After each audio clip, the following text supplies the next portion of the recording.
été consulté par les Tutsis du Nord Kivu, mais aussi par les Banyamulenge, pour assurer leur défense suite aux discours de haine et aux crimes qui sont commis à leur encontre.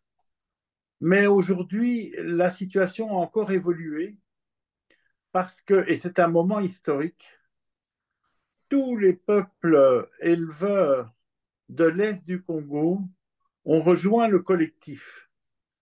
Pourquoi?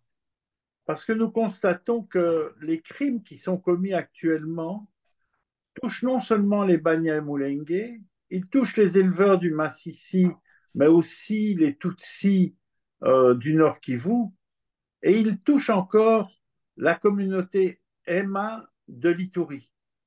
Ces trois groupes ont décidé de se mettre ensemble et de demander à notre collectif de les défendre.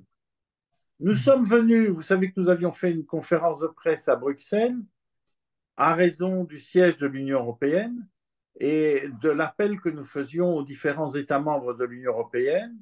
Et nous sommes venus également ici à New York pour cet événement historique avec les trois communautés pour faire un appel solennel aux diplomaties du monde entier, pour faire appel au Conseil de sécurité, au groupe de prévention du génocide, au Haut Commissariat aux droits de l'homme et évidemment à l'État qui nous accueille, c'est-à-dire l'État américain.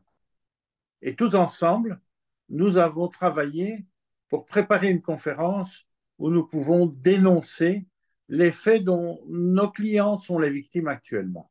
Nous avons constaté avec le collectif ces dernières semaines une croissance exponentielle de la violence et des discours de haine.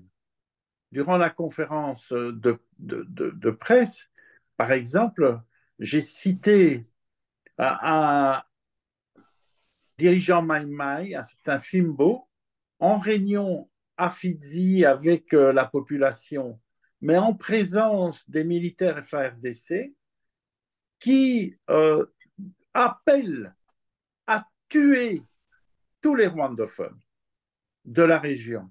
C'est des appels au meurtre, aux crimes, comme on les a vécus il y a quelques années.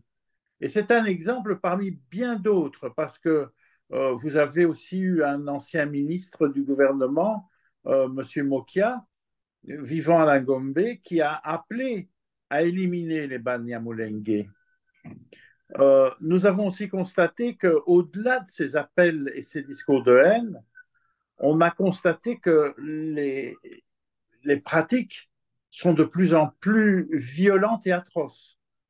On ne dit rien sur ce qui se passe avec les Emma en Ituri, mais vous devez savoir que tous les jours, dans mon appareil téléphonique, sur mon portable, je reçois des vidéos insoutenables concernant les crimes qui sont commis dans cette région, dont les malheureux Emma sont les victimes quotidiennes.